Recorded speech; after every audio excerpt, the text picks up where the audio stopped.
20 जुलाई 2012 की आधी रात कोलोराडो के एक सिनेमा हॉल में अ डार्क नाइट राइजेस का प्रीमियर चल रहा था। लोग फिल्म का आनंद ले रहे थे जब अचानक गोलियों की आवाज़ गूंज उठी। चीखें, भगदड़ और खौफ। किसी ने कांपते हाथों से पुलिस को फ़ोन किया, लेकिन तब तक बहुत देर हो चुकी थी। उस रात 12 लोगों की जान गई और 70 से ज़्यादा घायल हुए। और इस सब के पीछे था एक शख्स, जेम्स होम्स। कौन था ये इंसान? उसने ऐसा क्यों किया? आइए जानते हैं इस खौफनाक कहानी के पीछे का सच। हम ऐसे ही दिलचस्प क्राइम स्टोरीज पर हर दिन लाइव भी आते हैं, तो सब्सक्राइब करें और बेल आइकॉन दबाएं ताकि आप कोई भी अपडेट मिस न करें।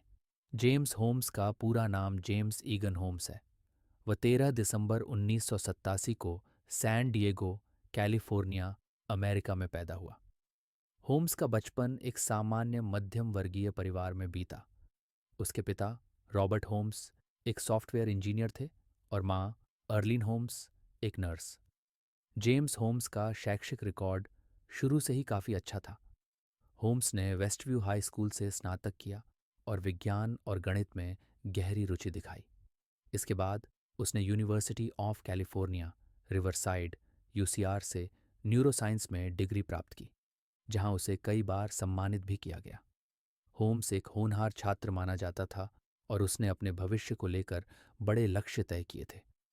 2011 में उसने यूनिवर्सिटी ऑफ कोलोराडो, डेनवर में न्यूरोसाइंस में पीएचडी प्रोग्राम में दाखिला लिया। यहीं से उसके व्यवहार में बदलाव दिखने लगे। होम्स धीरे धीरे अपनी पढ़ाई में कमज़ोर होता गया और सामाजिक रूप से अलग थलग पड़ने लगा। उसके सहपाठियों और प्रोफेसरों ने उसे शांत और अंतर्मुखी बताया, लेकिन उसकी मानसिक स्थिति तेजी से बिगड़ रही थी। होम्स ने बाद में यह प्रोग्राम बीच में ही छोड़ दिया। इसके बाद वह आत्महत्या और हिंसा से जुड़ी खतरनाक योजनाएं बनाने लगा। उसने हथियार और गोला बारूद जमा करना शुरू कर दिया। पुलिस की रिपोर्ट के अनुसार उसने योजना बनाकर 20 जुलाई 2012 को अरोरा मूवी थिएटर शूटिंग को अंजाम दिया। जेम्स होम्स ने अरोरा थिएटर शूटिंग को बेहद सुनियोजित और खतरनाक तरीके से अंजाम दिया। उसने इस हमले की योजना महीनों पहले बनानी शुरू कर दी थी। पुलिस और जांचकर्ताओं के अनुसार होम्स ने 2012 की शुरुआत में ही हथियार और गोला बारूद जमा करना शुरू कर दिया था। होम्स ने ऑनलाइन और स्थानीय स्टोर से बड़ी मात्रा में हथियार खरीदे।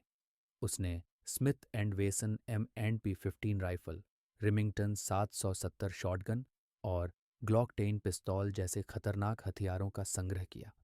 इसके साथ ही उसने 6,000 से अधिक गोलियां, धुएं के बम और कई प्रकार के विस्फोटक उपकरण भी खरीदे।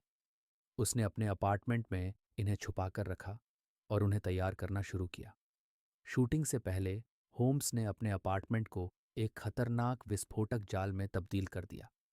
उसने वहां कई विस्फोटक उपकरण लगाए, जिन्हें पुलिस को निष्क्रिय करने में घंटों लग गए। होम्स का इरादा था कि अगर पुलिस उसके अपार्टमेंट की तलाशी लेने आए तो यह विस्फोट हो जाए और कई लोगों की जान चली जाए। होम्स ने खुद को मानसिक रूप से इस घटना के लिए तैयार किया। उसने कई महीनों तक अपने लिए एक नई पहचान बनाई, जिसे उसने जोकर्स से जोड़ा।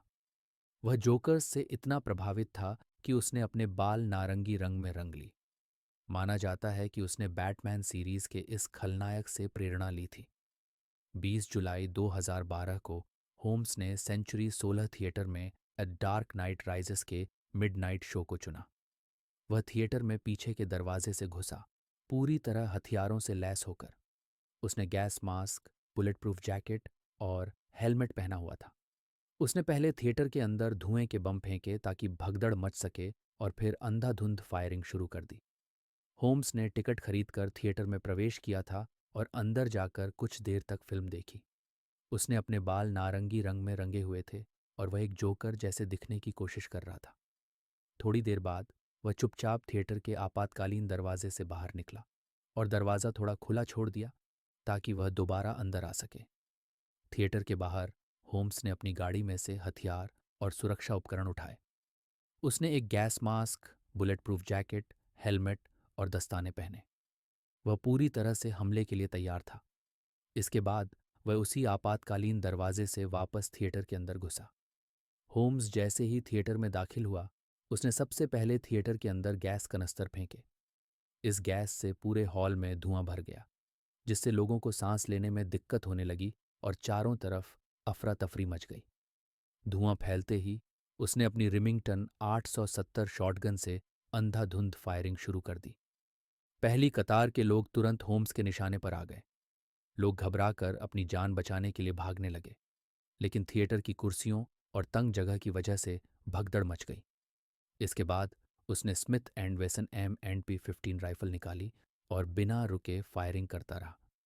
पूरे हॉल में चीख पुकार और खून ही खून था। उसने ग्लॉक 22 पिस्तौल का भी इस्तेमाल किया ताकि कोई बचकर निकल न सके। लोग शुरुआत में यह समझ ही नहीं पाए कि यह सब क्या हो रहा है। कई लोगों को लगा कि यह फिल्म का हिस्सा है, क्योंकि यह डार्क नाइट राइजेस की कहानी भी हिंसा और एक विलेन से जुड़ी हुई थी। लेकिन जब गोली लगने से लोग गिरने लगे और खून बहने लगा, तब सब समझ गए कि यह एक असली हमला है। लोग भागने की कोशिश कर रहे थे, लेकिन दरवाजों पर भीड़ की वजह से बाहर निकलना मुश्किल हो गया। थिएटर के अंदर हर तरफ चीखें गूंज रही थीं। कुछ लोग कुर्सियों के नीचे छिपने की कोशिश कर रहे थे, तो कुछ दरवाजों की ओर दौड़ रहे थे। इसी दौरान थिएटर के कर्मचारियों और कुछ दर्शकों ने घबराते हुए 911 पर कॉल कर पुलिस को सूचना दी। फायरिंग शुरू होते ही थिएटर के अंदर मौजूद दर्शकों ने अपने फ़ोन से पुलिस को कॉल करना शुरू किया। रिपोर्ट्स के मुताबिक पहला कॉल रात 12:39 पर किया गया था, फायरिंग शुरू होने के तुरंत बाद। कॉल करने वालों ने थिएटर में गोलियों की आवाज़, धुएं और घबराए हुए लोगों के बारे में बताया। अरोरा पुलिस ने इस कॉल पर तुरंत प्रतिक्रिया दी। पुलिस 3 मिनट के भीतर थिएटर पहुंच गई। जब पुलिस मौके पर पहुंची तो थिएटर के अंदर चीख पुकार मची हुई थी। लोग इधर उधर भाग रहे थे और कई लोग गंभीर रूप से घायल अवस्था में थे। पुलिस के थिएटर पहुंचने से पहले होम्स थिएटर से बाहर आ गया था और अपनी कार के पास खड़ा था, जो थिएटर के ठीक पीछे पार्क की गई थी। उसने कोई भागने की कोशिश नहीं की और शांत खड़ा रहा। जब पुलिस ने उसे चारों ओर से घेर लिया तो होम्स ने बिना किसी प्रतिरोध के सरेंडर कर दिया। उसने खुद को पुलिस के हवाले कर दिया और बताया कि उसने अपने अपार्टमेंट को विस्फोटकों से भर दिया है। अरोरा थिएटर शूटिंग के बाद जेम्स होम्स को पुलिस ने तुरंत गिरफ्तार कर लिया, लेकिन यह मामला इतना बड़ा था कि इसका ट्रायल अमेरिकी इतिहास के सबसे चर्चित केसों में से एक बन गया। जेम्स होम्स के ट्रायल ने कई सवाल उठाए, उसके मानसिक स्वास्थ्य, उसके अपराध की योजना और उसके इरादों को लेकर। जेम्स होम्स को 20 जुलाई 2012 की रात पुलिस ने गिरफ्तार किया। उसके खिलाफ 24 जुलाई 2012 को पहली बार अदालत में पेशी हुई। उस पर 166 आरोप लगाए गए, जिनमें हत्या, हत्या का प्रयास और विस्फोटक उपकरणों का उपयोग शामिल था। ट्रायल के दौरान जेम्स होम्स ने सीधे तौर पर कोई माफी नहीं मांगी। उसने कहा कि वह खुद को नियंत्रित नहीं कर सका क्योंकि उसकी मानसिक स्थिति खराब थी। होम्स ने दावा किया कि वह शिज़ोफ्रेनिया से पीड़ित है और उसकी मानसिक बीमारी ने उसे यह अपराध करने के लिए उकसाया। होम्स ने यह भी कहा कि वह जोकर्स से प्रभावित था और उसने खुद को अराजकता फैलाने वाला विलेन समझा। उसने माना कि उसने इस हमले की महीनों पहले योजना बनाई थी, लेकिन उसने यह अपराध करने के लिए अपने मानसिक हालात को जिम्मेदार ठहराया। ट्रायल के दौरान होम्स के मानसिक स्वास्थ्य पर बहस हुई।